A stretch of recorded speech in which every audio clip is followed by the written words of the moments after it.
Hey friends, welcome to The Hook with Sarah Larsen. I am your host, Sarah Larsen, and today I would like to introduce my guest, Tim Meyer, with Four Oceans Real Estate, brokered by eXp Realty. And we are in the Hampton Roads area of Virginia, enjoying his office today. Welcome, Tim. I'm glad to be here. I'm going to have you tell us a little bit about, obviously you're a real estate agent, broker actually, right? Mm-hmm. Tell us a little bit about that, like what you're doing today. I've been in the business about 24, 25 years and have enjoyed every minute of it.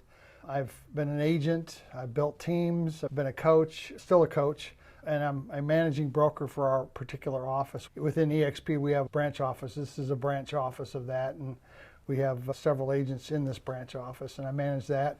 And my full-time job is actually selling houses. So. Right, right. And you also own a property management firm. Yes, as well. I do. Absolutely. Yep. I own that about 2 years now. I have a partner with that in that as well, and my son actually runs that business. That's great. Yeah. That you guys get to work together. Absolutely. That's awesome. Well, I'd like to go back a few years in time, just a few. Tell us about growing up. You grew up in Minnesota. You have siblings, parents there. What was that like? Well, I grew up in Minneapolis, Minnesota, actually, a little town called Richfield, which is a pretty big town now, but it's a suburb of Minneapolis, and went to school there. And then my junior year in high school, my father's company moved him to Little Rock, Arkansas, and so it was a big transition from Minnesota to Arkansas. Sure. But yeah, I had a great life. Rode my bikes all the time, played in the snow, shoveled a lot of snow up there, and enjoyed the growing up during that period of time. Good. And then you joined the Air Force? Yeah, when I was in Little Rock, after I graduated from high school, I joined the United States Air Force, and it was time for me to do something else in my life. And I think it was probably growing up. I was part of that. And so I joined the Air Force and made it a career, a 23-year career in the Air Force. Right. And I was in financial management, instructional technology, and I built tests for the government and instruction guides and things like that. And I also taught leadership and management to non-commissioned officers in the Air Force. So quite an experience. It was very much so. A lot of different things there. Absolutely. It was a great time. The 23 years went by so quick it wasn't funny. So, right. Yeah. And at what point did you meet your wife?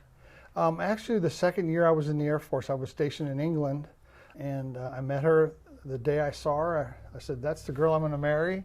About 27 days later, we got married, and we've been married 47 years this year, so that's pretty neat. Congratulations. You mentioned that you moved to Arkansas as a teen. Right, junior in high school. What was that like? You mentioned that it was a big change. How did that affect you personally, transitioning to a new school and a new locale? Well, it was quite different because I was used to all my friends and everybody around me, and then boop, we picked everything up and we moved, and I had to make new friends, and I was kind of the outsider, and nobody knew me, and so I had to overcome that new outsider mentality and all those kind of things, and learn how to make friends. You know, I had friends all my life where I was at, and now I had to make new friends and learn how to do that, and that was quite a challenge, definitely. I bet. But it's something that I'm sure has carried through your life. I know you do a lot of networking. You've created network groups. You've helped create a local chamber of commerce. So I'm guessing you got over that a little bit. A little bit. I still think that I'm more of an introvert, but I'm probably not. I don't know. I just don't ever know. I like to meet people. I like to talk to people. I like to learn and listen what they've learned in their life and what they've done in their life, and it all helps me down the road. So it's an important thing for me. I think I've used it in a positive way in my life, and you know, we all go through tragedy and things happening in our life. We just got to get back up on the horse and ride it again. That's the most important thing. How did you end up in real estate? I came here to the Hampton, Virginia area. I was stationed at Langley Air Force Base, and it was my last couple of years in the Air Force, and I was traveling all the time, and my wife told me, she said, you really ought to stop that traveling because you're gone 3 weeks a month. And I'm like, yeah, I could probably do that. And she goes, maybe it's time for you to retire. And I said, okay.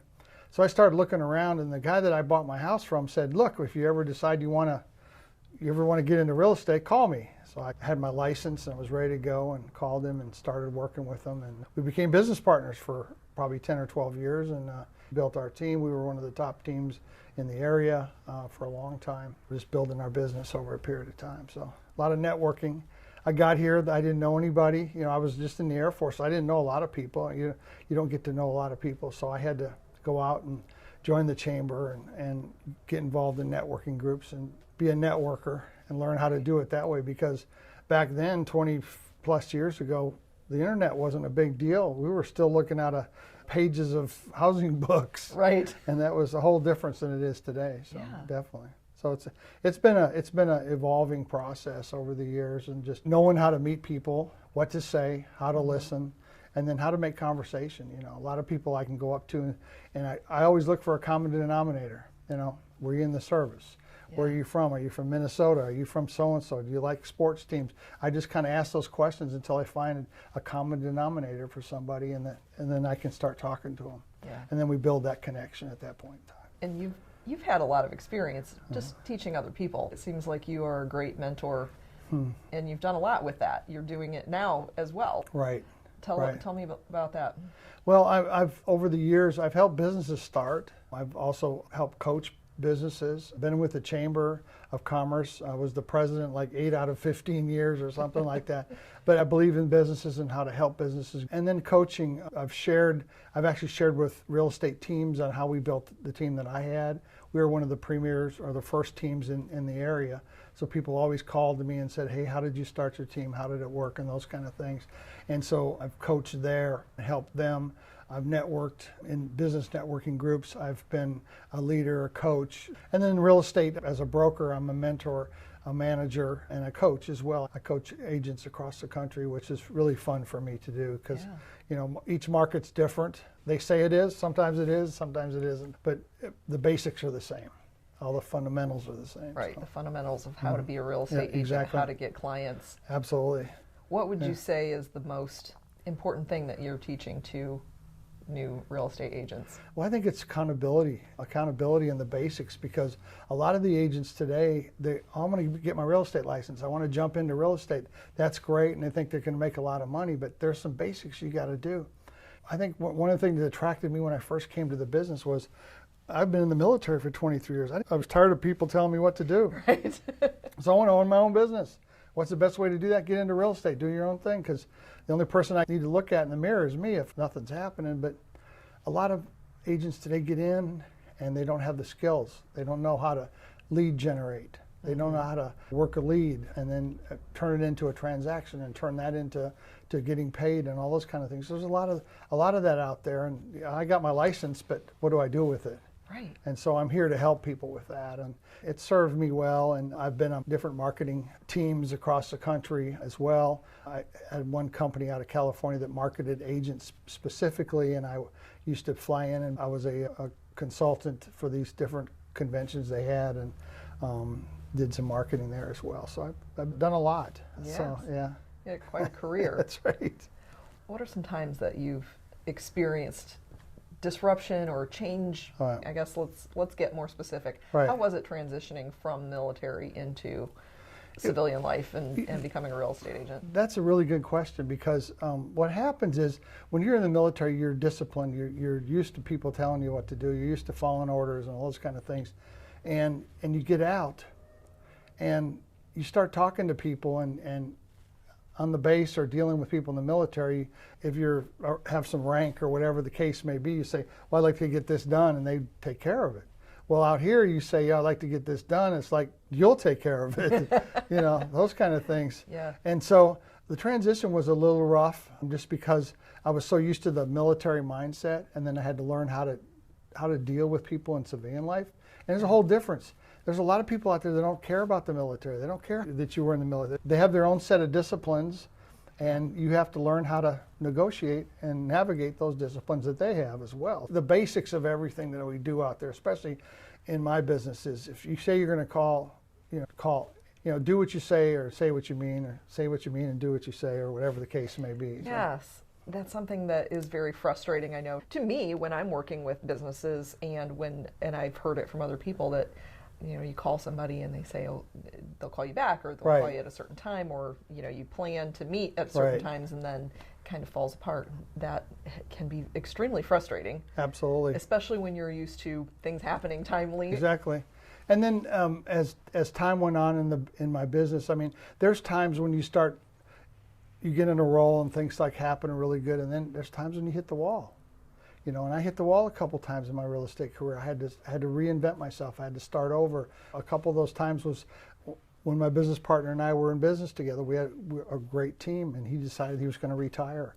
And so I had to kind of rebuild my business at that point in time. Yeah. I had a pretty good business going, but I had to keep it rolling and redevelop myself, redevelop my team, remarket myself, do all those kind of things. And that was a big deal as well. And, when you hit the wall like that and production stops or slows down, you're like, do I need to go get another job, or what's going on? So it was a big deal for me to get through that, because I could have just as easily stayed at home in the house, shut the door, with the blinds down. But I knew that if I didn't get back up on that horse and start riding it again, I'd have problems. And so, right. I mean, I've been thrown off the horse many, many times in my life. Yeah. It's just a matter of getting back on and making sure that you're doing something about it. Action. Yeah, exactly. And then another one, this was a big one back in 2008, the market crashed. It was depressing. I think it was the 1st of September. It's like the light switch went off on the whole real estate market. Everything just went click, stopped. Yeah. And you could see it. And so there was a lot of people jumping out of the business. And this was my business, And thank God that I had built a client base, and that I'd networked all those times and done all these things to build my business to where it was at, so that I could survive that period of time. Because a lot of agents didn't. Our membership in our association was like 1,400 or 1,500 and went down to 500 or 600 during that period of time. We lost 700 or 800 agents because there was no production. Nothing was going on. I had to negotiate that or navigate that, because if I didn't get through that, I wasn't going to make it. I had to get back up on the horse. I had to work. I had to 10x everything I was doing.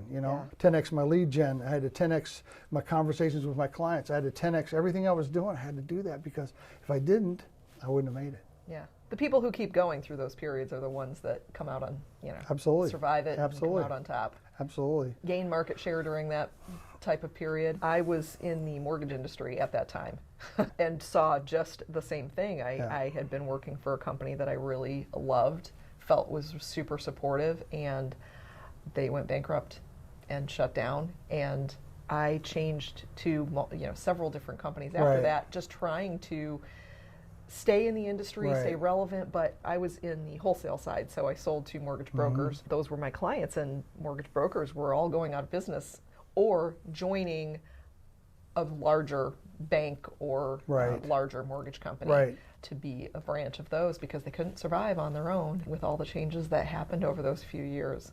I was very fortunate that I met my husband. We got together as he was starting a new business, and I was able to help him out with that and get out of the mortgage industry, because it was really miserable at that time. And it was just it was a dark time in my life. I went through divorce and job change after job change, trying to recreate that energy that I'd had previously. So I know how much of a struggle that must have been. Absolutely. And you're living at a certain level financially, and then it just stops. You're like, and I had to be ready. You had to be ready for those changes. You had to go in and say, we got to cut this, we got to cut that, we got to cut this, things that we got to cut out, because, to survive, you got to pull it back in for a while, when things like that happen. So it was a tough time. It was really a tough time, and quite frankly, in our business, it lasted probably from 2008 till about 14 or 15. I mean, it was just that. It took a while for the market to return. Exactly. Yeah. And the foreclosures were everywhere. We have a pretty good market here because we have a lot of military in this particular market, and we didn't get as hammered as the rest of the country did, but we got hammered. I mean, there was no doubt about it. There was a lot of foreclosures. I think there are some similarities. We're not in the exact same market situation, but with the last couple of years, and then with rates suddenly going up recently in 2022, how has that affected our market, and how does that affect your business? Well, what's happened is, quite frankly, in the last couple of years, people have started to gain equity in the property again. And after 2008, the government put a lot of regulations in place for those people borrowing money to buy a house. So, see, back in 2007, you didn't have to prove anything. Right. No income credit was the thing that everybody lived on. That's right. 2009, you had to prove it. Yes. You had to prove that you were making this kind of money and all those kind of things. So the loans got better. People started gaining equity. So what we're seeing today is a lot of people in this particular market, they have a lot of equity in their property. Even if the market did tank for some reason, and it hasn't tanked yet. Right. Even if the market did tank for some reason, there'd still be plenty of equity left available for them to refinance or whatever they wanted to do to make things a little bit better. So we're not going to see as many foreclosures anywhere near 2008 just because of the inflation that's going on and the interest rates rising.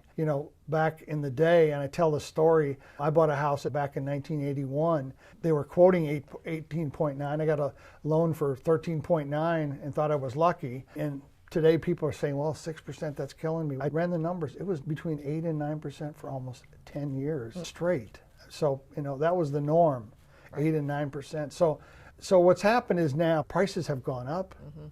People are sitting on their equity. They're kind of afraid to sell right now because what has happened is there's a shortage of product in the market. Yeah. So when people want to sell, and you've been in this house for all these years and you got all this equity and you want to sell, where am I going to go? And what's happening is there's not a lot of places for people to go. So either if they're downsizing or upsizing, wherever the case may be, there might be some of those opportunities. But if they're laterally sizing or they want another house or whatever, of the same type or maybe larger, it may not be there because nobody's selling their houses. So we've got a huge demand right now and a low inventory. Had it be on the other way, then we would have a serious economic situation. So we're looking for a really great outlook in 2023 as far as the market's concerned, and hoping that people are beginning to want to sell. And people today are willing to pay top dollar for the house because they want a house. They want to be homeowners. And rents have gone up so much. I know that in my property management. Our rents have gone up 30 and 40% in the last 3 years because of the economy. And people are going, it's cheaper to buy now than rent. So back to that again. So I've seen the market change in these 24 years I've been in the business. I've seen the market change probably 4 or 5 times. This is a different market. We're nowhere near like the 2008 market. Right. It's fun to see how it goes, as long as you can survive. And learning to pivot. So you said Exactly. that you had been coaching some people virtually, some real estate agents. Right. What other things have you had to do to pivot recently? Well, obviously Zoom's a big one. Yeah. Since COVID, Zoom's been a huge one. Group coaching people together in a group, that's been important. Putting on seminars and doing those kind of things and helping other people as well. I believe in paying it forward. That's kind of the way I live. Yeah. Help you get what you want. Everything else takes care of itself. But there's a lot of people out there starving for coaching. So people that need help. People are pivoting to different career fields to see what they can sustain themselves for a while. It used to be you go to work for IBM and you were there for 40 years. Well, it's not happening no more. People aren't going to IBM for 40 years. Some are, but not most people are kind of popping from job to job because they're looking for the best for their family, whatever it is. I look at these sort of situations where you're changing from one thing to another, or something happens in the market. Right. That, your industry has changed. Right. We've all created sort of these identities that Right. we think of ourselves, how we Right. perceive ourselves, how we want to be perceived.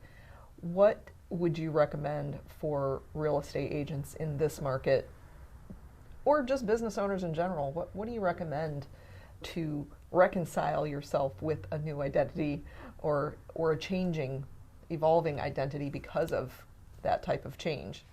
That's a really good question. I think there's so much that goes into that. First of all, organically, the marketing and changing yourself and reinventing yourself and rebranding yourself and all those kind of things that you want to do. But also that is it might be reputation too. There might be a reputation out there about you that you never call anybody back, or or a reputation out there that you don't say what you're going to do. You don't mean what you say. Those are the kind of things you need to look at. You need to look at the whole picture. How am I really operating? What am I really doing here? And what do I want to achieve at the end? My goal is to be the most thought of realtor, in this particular area. What does that mean? How do I do that? Am I willing to give them my time? Do I do a really good job for my clients? That's important too, obviously. They want to know that they've got a great person working for them. So anybody that's out there now, business-wise, new agents or agents in general, after all these years, I think it's that combined package. You got to sit down, look at what you're doing now, where you want to go. Just kind of build that plan, build that goal. And a lot of us don't have our why. Why are we doing this every day? Why are we coming out here and talking to everybody and networking? Why are we doing that?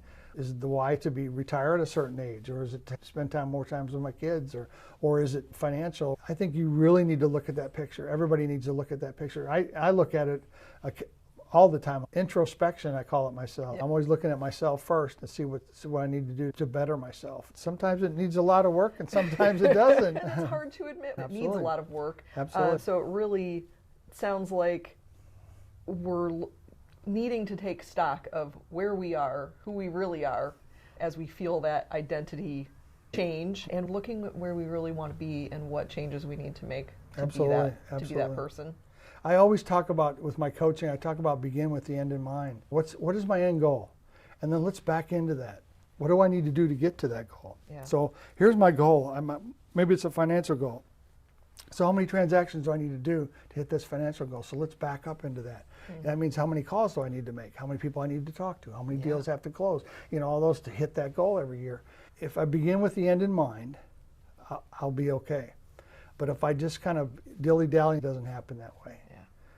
The plan's you got to build the plan and work the plan. Yes, you have to have a plan first of all. Something that I've been learning a little bit more about is just creating that vision of what you want that future to look like, and it's kind of the same thing, having the end in mind. Right. Where do I want to be, and how do I become that person? What can I do today to be that person? Right, and the vision changes. Right. I mean, it changes. It's not going to be that same clear-cut vision all of your life, because life gets in the way. Life changes things, know. As I coach agents across the country, they'll tell me, well, something happened with my kids, and something happened here, something there, and I couldn't stay on track. Well, obviously, yes, that's life. Right. So you've got to learn how to get back on track and put those things back together again. And sometimes we get derailed for longer than we want to be derailed, and then we have to jump back up on that horse and ride it again. Yeah, eventually you have to come back to it one way or another. You won't survive otherwise. Well, what is it that you're looking for right now? Are you looking for more agents throughout the country to mentor, to coach? Is that an expanding part of your business? I have a two-pronged approach. Our company, eXp Realty, has some really great opportunities for agents. The traditional real estate company is you sell a house, you get a commission, and you move on. Our company offers a little bit different. We have you sell a house, you get a commission, you can buy stock in the company. And I've got stock in the company, and I've been with them a year and a half. But you got stock in the company. It's on the NASDAQ. Yeah. It's an opportunity. And then if you attract people to the business, we call that revenue share, and that's another opportunity as well. So there's multiple opportunities with our company, and I see that as a two-pronged approach for me. I am going to continue to sell real estate. I'm going to do that. I enjoy that. I enjoy working with my clients, and I've got a fairly good-sized database over the years that I've worked in the business. And but I also want to attract agents to that and give them an opportunity, because with a stock option and a revenue share option, there's a retirement option there.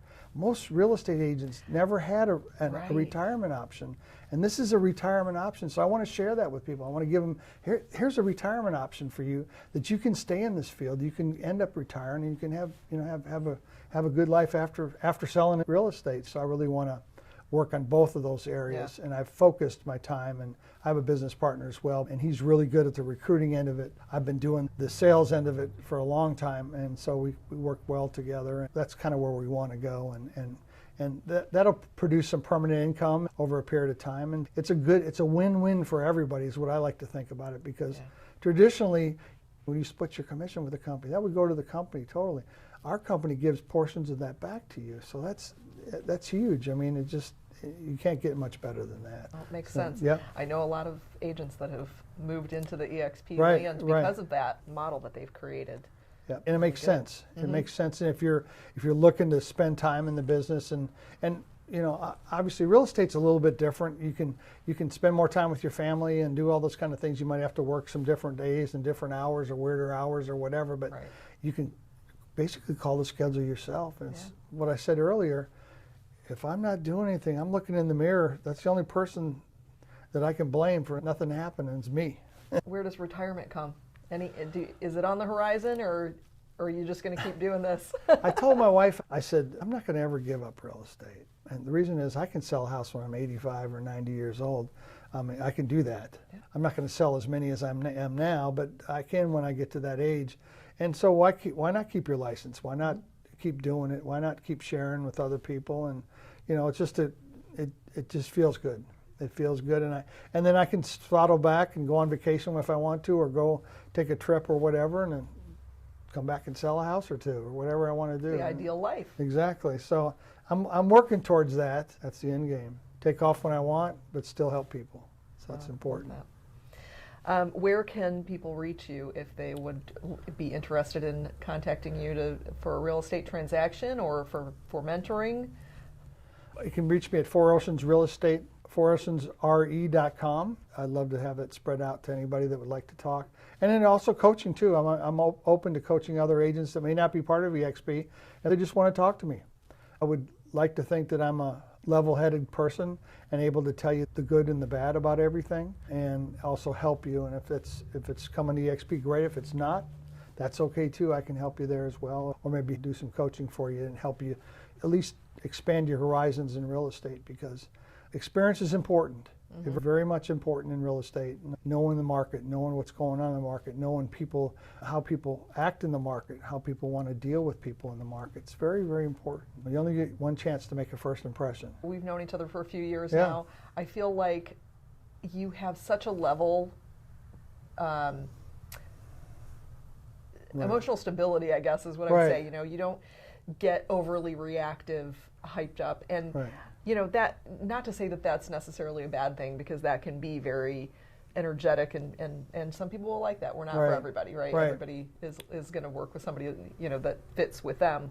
But I appreciate that, having worked with some maybe more volatile personalities in my career, and I can appreciate that you are just pretty even keeled, and I think that probably is very helpful to the people that you're coaching. And I'm glad you said that, is because I am aggressive. I aggressively sell people houses. I aggressively find them houses, and I've shown more houses to one particular person than I ever thought I would. I tell my clients, I'll show you 100 houses if I need you to find the right house. I'm also competitive. I want to be the best in my field. I want to be out there in front of everybody. I want to be the star player that people call up and go, hey, he's the guy we want to work with. But I don't want it to be the fact that I'm stuffing it down your throat. I want you to know me from my reputation and what I've done for you. And that's important to me. I think that's an important thing to keep in mind as well. Awesome. Thank you so much for your time today, Tim. Absolutely. I enjoyed it.